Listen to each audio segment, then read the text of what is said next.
Ma'am ఈ మధ్య మనం చాలా సూసైడ్ కేసెస్ వింటున్నాం. అది కూడా మ్యారేజ్ అయిన తర్వాత 1 ఆర్ 2 ఇయర్స్ లోపు ఈ అమ్మాయి ఎవరైతే ఉందో ఆ అమ్మాయి సూసైడ్ చేసుకొని చనిపోతుంది. అండ్ డెత్ కనుక న్యాచురల్ డెత్ అయితే లా ఏం చెప్తుంది? అంటే ఎవరు రెస్పాన్సిబుల్ అవుతారు ఆ డెత్‌కి? యాహ్! సో, ఈ మధ్య మనం చాలా చూస్తున్నాము. విలేజెస్‌లోనే కాదు, మన అర్బన్ ఏరియాస్‌లో కూడా చూస్తున్నాము. మొన్న రీసెంట్‌గా ఒక 2 మంత్స్ బ్యాక్ కుకట్పల్లి ఏరియాలో అనుకుంటా. ఆ అమ్మాయి ఐటీ ఎంప్లాయీ. పెళ్ళైన 3 ఇయర్స్‌కో, 4 ఇయర్స్‌కో తను చనిపోయింది. తను చనిపోవడం అంటే వాళ్ళ హస్బెండే చంపేశారు. ఓకే. బట్ అది సూసైడ్ లాగా అంటే అయిందా? క్రియేట్ చేయాలనుకున్నాడు, కానీ అది అవ్వలేదు. ఎందుకంటే వి నో కదా అది సూసైడ్ ఎలా ఉంటుంది, మర్డర్ ఎలా ఉంటుంది యెస్. అనేసి. యెస్. తను చంపేసేసి ఆ అమ్మాయిని బెడ్రూమ్లో కట్ చేద్దామని అనుకున్నాడు. తర్వాత గ్యాస్ సిలిండర్ పెట్టి గ్యాస్ సిలిండర్ బర్స్ట్ అయినట్టు క్రియేట్ చేద్దాం అనుకున్నాడు, కానీ అది అవ్వని ఏం కాలేదు. అతనికి ట్రై చేశాడు పాపము, అవ్వలేదు. తర్వాత వాళ్ళ బాబు కూడా 2 ఇయర్స్ బాబు అనుకుంటా అదే ఫ్లాట్లో పెట్టేసేసి అతను వెళ్ళిపోయాడు ఎక్కడికో. Oh my god! Okay. So దీని ఏమంటారు అసలు? అంటే ఇలా ప్లాన్ చేసింది అంతా అబ్బాయి చెప్పాడా? తర్వాత తెలిసింది. ఓహ్! పక్కింటి వాళ్ళు ఈ బాబు కంటిన్యూస్గా ఏడుస్తూ ఉంటే ఎందుకు ఈ బాబు కంటిన్యూస్గా ఏడుస్తున్నారని చెప్పి పక్కన ఫ్లాట్స్ వాళ్ళు వచ్చి తలుపు బద్దలు కొట్టి లోపల చూస్తే బాబు ఏడుస్తున్నారు. బెడ్రూమ్లో ఆమె చనిపోయి బ్లడ్లో ఉంది మొత్తం. Oh my god! So she's an IT employee, she's educated. వాళ్ళ హస్బెండ్ కాకపోయి వదిలేసిన ఆమె బయటకు వచ్చి జాబ్ చేసుకుంటూ ఉండొచ్చు, కానీ హస్బెండ్ చేతిలో చనిపోవాల్సిన అవసరం ఏముంది? అప్పుడు ఇదొక కేసు, ఇది మర్డర్. కొంతమంది అమ్మాయిలు ఏంటంటే సూసైడ్ చేసుకుంటున్నారు. అది వాళ్ళు సూసైడ్ చేసుకుంటున్నారా, లేదంటే ఎవరైనా ప్రొవోక్ చేసి సూసైడ్ చేసుకుంటున్నారా, లేదంటే ఎవరైనా హ్యాంగ్ చేస్తున్నారు? పెళ్ళైన మన లా ఏం చెప్తుందంటే పెళ్ళైన 7 ఇయర్స్ లోపు ఎవరైతే ఏ అమ్మాయి అయితే ఇలా unnatural death, some injuries on the body, it could be any injuries. కొంతమంది కొడతారు, కొంతమంది కాలుస్తారు, any kind of the injuries and history of harassment. దేని గురించి harassment? Either it could be verbal or physical. Okay. ఎక్కువ డౌరీ చేయాలి. వాళ్ళు car పెట్టారు, మీ వాళ్ళు కారు పెట్టలేదు. Dowry could be anything, jewellery or property or car or furniture, anything, silver items. అలా వాళ్ళు పెట్టారు, మీ వాళ్ళు ఇవ్వలేదు. పెళ్ళప్పుడు ప్రామిస్ చేశారు, కానీ ఇప్పుడు దాకా ఇవ్వలేదు. పెళ్ళైన ఒక 1-2 మంత్స్ బాగానే ఉంటారు, తర్వాత స్టార్ట్ చేస్తారు హస్బెండ్, ఇన్లాస్, సిస్టర్ ఇన్లా, వాళ్ళందరూ స్టార్ట్ చేస్తారు. మాకు ఇస్తా అన్నారు పెళ్ళప్పుడు, కానీ ఇవ్వలేదు, నాకు ఇంకా కావాలి, ఇంకా ₹1,00,000 తీసుకుంటా, మీ డాడీని అడుగు, ఇలా పోక్ చేస్తూ ఉంటారు. సో కొంతమంది స్ట్రాంగ్ అమ్మాయిలు ఏంటంటే వాళ్ళు డిఫెండ్ చేసుకుంటారు, మేము ఇంకా తేము, ఏం చేసుకుంటే చేసుకుంటారు, లేకుంటే మేము డొమెస్టిక్ వైలెన్స్ కింద మేము కేసులు పెడదామంటారు. కొంతమంది సెన్సిటివ్ అమ్మాయిలు ఉంటారు, ఎందుకంటే వాళ్ళకి హిస్టరీ ఉంటుంది. ఏమి హిస్టరీ ఉంటుందంటే సంబంధాలు చూసి చూసి చూసి ఏ సంబంధాలు అంటే అవ్వక లాస్ట్కి ఈ సంబంధం కుదిరింది, ఇప్పుడు మళ్ళీ నేను మా పేరెంట్స్కి అడిగితే మా పేరెంట్స్ ఏమనుకుంటారు? చాలా కష్టపడి ఉంటారు కదా, చాలా కష్టపడి చదివించారు నన్ను, పెళ్లి చేయడానికి ఎక్కడెక్కడ నుంచి అప్పులు చేశారు, నా పెళ్లి కోసమే వాళ్ళు సాక్రిఫైస్ చేసి కొంత అమౌంట్ కూడబెట్టి నా పెళ్లి చేశారు. మళ్ళీ ఇప్పుడు నేను వెళ్ళి వీళ్ళు డౌరీ అడుగుతున్నారు అంటే మళ్ళీ మా పేరెంట్స్కి అదొక బర్డెన్. వీళ్ళు ఇంత హరాస్ చేస్తున్నా కూడా మోస్ట్ ఆఫ్ ది ఉమెన్ బయటికి చెప్పరు. వీళ్ళే పాపం సఫర్ అవుతూ ఉంటారు. మళ్ళీ మా పేరెంట్స్కి చెప్పడం ఎందుకు, మళ్ళీ వాళ్ళని బాధ పెట్టడం ఎందుకు, ఏదో మనం అడ్జస్ట్ అవుతూ ఉంటాం, వీళ్ళు బేర్ చేస్తూ ఉంటారు. ఈ బేరింగ్ ఏమవుతుందంటే లాస్ట్కి ఒక ఇమోషనల్ బర్డన్ లాగా అయిపోయి ఇంకా వాళ్ళే సూసైడ్ చేసుకుంటారు. Finally when they lose the confidence suicide చేసుకుంటారు. యాక్చువల్లీ ఆ థాట్స్ వచ్చి అటెంప్ట్స్ చేసి మళ్ళీ బ్యాక్ స్టెప్ వేసిన ఉమెన్ కూడా చాలా మంది ఉంటారు. ట్రూ. కొంతమంది పిల్లలు ఉన్న వాళ్ళైతే కొంచెం ఆలోచిస్తారు, అరే నేను పోయిన తర్వాత నా పిల్లల పరిస్థితి ఏంటి అనేసి. కొంతమంది ఏంటంటే ఏమన్నా అవన్నీ నేను పోవడమే బెటర్ అనేసి అనుకుంటారు. సో అగైన్ పిల్లల్ని అబెండన్ చేస్తారు. కొంతమంది ఏంటంటే పిల్లలకి కూడా పాయిజన్ ఇచ్చి వీళ్ళు సూసైడ్ చేసుకుంటున్నారు. విలేజెస్లో ఎక్కువ చూస్తాం కదా. We are listening about this cases. So అందుకే ఇలాంటి ఈ రోజులో కాకుండా ఆ రోజులో ఇంకెక్కువ ఉండేది, లైక్ కిరోసిన్ పోసి తగిలేయడము, డౌరీ తీయవట్లేదు అనేసి. అందుకే దీన్ని ఈ డౌరీ డెత్ అని పెట్టారు, దీని పేరే dowry death.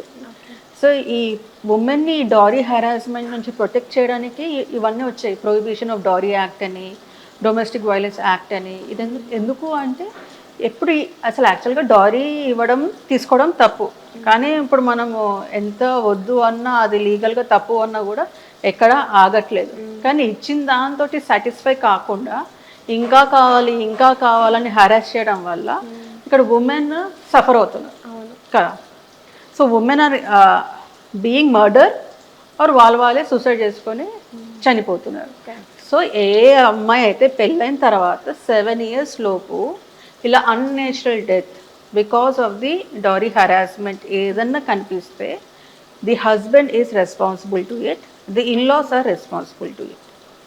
So court will presume that ఈ హస్బెండ్ టార్చర్ వల్లనే ఈ అమ్మాయి చనిపోయింది అని.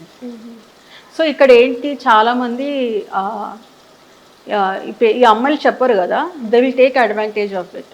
అబ్బాయిలు హస్బెండ్ ఆర్ ఇన్లాస్ మేము ఏం చేయలేదు, మీ అమ్మాయికి ఏదో ప్రాబ్లం ఉంది, లేకుంటే మీ అమ్మాయికి ఏదో అఫేర్ ఉండొచ్చు, అసలు మేము చాలా బంగారంలాగా చూసుకుంటాము, ఇవన్నీ చెప్తుంటారు. ఎందుకంటే దే నో దట్ ఈ అమ్మాయి వాళ్ళ పేరెంట్స్కి కానివ్వండి ఫ్రెండ్స్కి కానివ్వండి చెప్పదు అనేసి.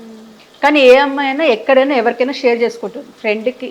ఫ్రెండ్స్ ఎవరో స్కూల్ ఫ్రెండ్స్ ఉంటారు, ఎక్కడో ఒక దగ్గర మనకి ఎవిడెన్స్ చాట్లో దొరుకుతుంది, మెయిల్స్లో దొరుకుతుంది, ఎవరి మీద ఉంటే వాళ్ళతో షేర్ చేసుకుంటారు కదా. సో వాళ్ళు ఆ టైంకి బయటకు వచ్చి ఈ హరాస్మెంట్ జరిగింది అని చూపిస్తే the husband first responsible accused is husband, then again in-laws the harassment అని కూడా ప్రూవ్ చేయాలి. చేస్తే అప్పుడు ఇప్పుడు చాలామంది పేరెంట్స్ ఎప్పుడైతే ఈ అమ్మాయి చనిపోతుందో అప్పుడు వచ్చేసి ఖచ్చితంగా అబ్బాయే చంపేశారు, ఖచ్చితంగా వాళ్ళ అత్తగారు వాళ్ళే చంపేశారు అంటారు. సో అత్తగారు వాళ్ళ మీద వేసినప్పుడు మీ దగ్గర ప్రూఫ్ ఉండాలి కదా, అంటే ఏ విధంగా హరాస్ చేశారు అనేసి.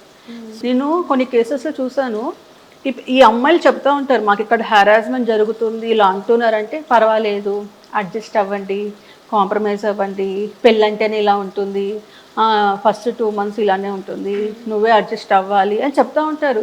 ఇంక వీళ్ళు వెళ్ళి ఇంకెవరికి చెప్పుకుంటారు, పేరెంట్స్ ఇలా అడ్జస్ట్ అవ్వు అంటుంటే. ఈ పార్ట్లో చాలా ఎమోషనల్ డ్రామా చూస్తుంటాం పేరెంట్స్ కి పిల్లలకి మధ్యలో. మీరు బాగుండండి చాలు, will do anything for you అంటారు. But they will not give that emotional support. See women will not asking financial support.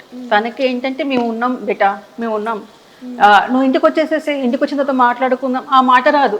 పెళ్ళయింది, హస్బెండే ప్రపంచం, వాళ్ళు అలానే అంటారు, అత్తమ్మని బాగా చూసుకోవాలి, ఏదో 2-3 అంటారు, నువ్వు అడ్జస్ట్ అవ్వు, కాంప్రమైజ్ అవ్వు. అవి కాకుండా అనండి, అవి కూడా చెప్పండి. అవి కాకుండా హరాస్ చేస్తున్నారా, నువ్వు ఫస్ట్ ఇంటికి రా మాట్లాడుకుందాం, అల్లుని తీసుకొని రా మాట్లాడుకుందాం, లేదంటే మేమే అక్కడికి వస్తాం, మేము మాట్లాడతాం. అలా చెప్తే ఉమెన్కి ఒక ఇమోషనల్ సపోర్ట్ వస్తుంది. She will not take that suicidal thoughts or to injure her self. అలాంటి థాట్స్ రావు కదా. సో నేను కొన్ని కేసెస్లో వింటాము, పేరెంట్స్ ఏ విధంగా మాట్లాడతారు అంటే, ఓకే మేము ఇష్టం లేదా మీకు, మీరు కలిసి ఉండండి, మేము కావాలంటే మీ దగ్గరికి రాము, but you people be happy అనేసి ఈ విధంగా మాట్లాడతారు. బట్ అలా మాట్లాడితే ఆ ఎమోషనల్ సపోర్ట్ అనేది పిల్లలకి ఎలా దొరుకుతుంది? I don't understand this point. True అంటే పేరెంట్స్ ఏంటంటే వాళ్ళ లైఫ్ చూసి వచ్చారు కదా, so they think that these are all minor things. But ఎవరైతే ఆ సిచ్యువేషన్లో ఉన్నారో వాళ్ళకి ఆ ప్రాబ్లం పెద్దగా కనిపించవచ్చు. కరెక్ట్ టైంకి కరెక్ట్ కౌన్సిలింగ్ ఇచ్చి కరెక్ట్ ఆ ప్రాబ్లమ్కి సొల్యూషన్ ఇస్తే they will come out of it కదా. ఇప్పుడు డారీ హరాస్మెంట్ ఉంది, మీరు కూర్చోబెట్టి మాట్లాడండి మీ అల్లుడితోటి, మీ ఇన్లాస్ తోటి కదా, లేదంటే మీరు మీ అమ్మాయిని తెచ్చేసుకోండి, వాళ్ళే వస్తారు. వాళ్ళకి కోడలు కావాలో వైఫ్ కావాలంటే వాళ్ళే వస్తారు.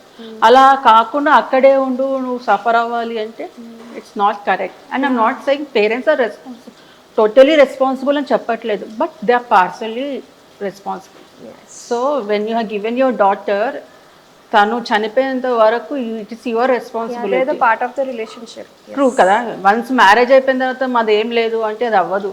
When your daughter is happy, when she is happy after marriage, అంతకన్నా సంతోషం లేదు. తను అక్కడ సఫర్ అవుతుంది అంటే parents it's the responsibility the parents to protect her. ఎందుకంటే తనకు కూడా అది కొత్త ఎన్విరాన్మెంట్, ఎన్ని ఇయర్స్ అని తను అడ్జస్ట్ అవుతూ ఉంటుంది. సో ఇలాంటి డౌరీ డెత్స్ని మనం తక్కువ చేయాలంటే parents role is very important. And women కూడా ఇప్పుడు మన కేసెస్లో దే ఆర్ నాట్ ఎడ్యుకేటెడ్ అని కాదు, they are educated, they know they are earning also. వాళ్ళు కూడా సూసైడ్ చేసుకున్న కేసెస్ ఉన్నాయి.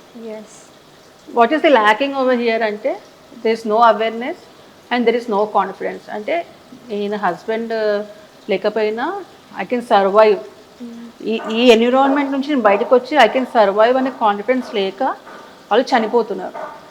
సో లీగల్గా అయితే డౌరీ డెత్ అనేది ఉంది. దాంట్లో ఏంటంటే 7 years నుంచి minimum 7 years of imprisonment, it goes up to life వరకు జైల్లో ఉండాల్సిందే వన్స్ ఇట్ ఈస్ ప్రూవ్డ్. ఆ రోజుల్లో ఇంత ఫోన్స్ ఇవేం లేవు, లెటర్స్లో ఉండేవి. సో లెటర్స్లో రాసేవాళ్ళు ఇట్లా హరాస్ చేస్తున్నారు, నన్ను బాగా వరకట్న వేధింపు చేస్తుంటే లెటర్స్ విత్ ఎవిడెన్స్ ఆ రోజుల్లో. ఇప్పుడు WhatsApp chats, call recordings, mails, anything can be accepted as material evidence. So ఇప్పుడైనా అమ్మాయిలు కొంచెం అవేర్నెస్ పెంచుకొని దీని నుంచి డౌరీ డెత్స్ నుంచి బయటపడాలి. Yeah, as you said everyday కొన్ని హండ్రెడ్స్ ఆఫ్ కేసెస్ జరుగుతుంటాయి ఇలాంటివి. అసలు ఫస్ట్ పేరెంట్స్కి మినిమం ఐడియా ఉండాలి వాళ్ళ పిల్లల మీద. ఓకే, మా పిల్లలకి ఏజ్ కాదు, యాక్చువల్లీ మ్యారేజ్ చేస్తే ఆ మ్యారేజ్ రిలేషన్షిప్ని మెయింటైన్ చేసే అంత మెచ్యూర్ ఉన్నారా లేదా, are they enough mature or not to balance this relationship అనేది వాళ్ళకి తెలియాలి. సో ఏదైనా ఇట్లాంటి కేసెస్ ఇంకా పెరగకుండా ఉండాలి అంటే, సో మ్యామ్ చెప్పింది విన్నారు కదా. అండ్ మ్యామ్తో ఇంకా డైరెక్ట్ కన్సల్టేషన్ కావాలి అనుకుంటే కింద కనిపిస్తున్న డిస్ప్లే నెంబర్కి కాల్ చేయండి, మ్యామ్తో మాట్లాడండి. Thank you ma'am.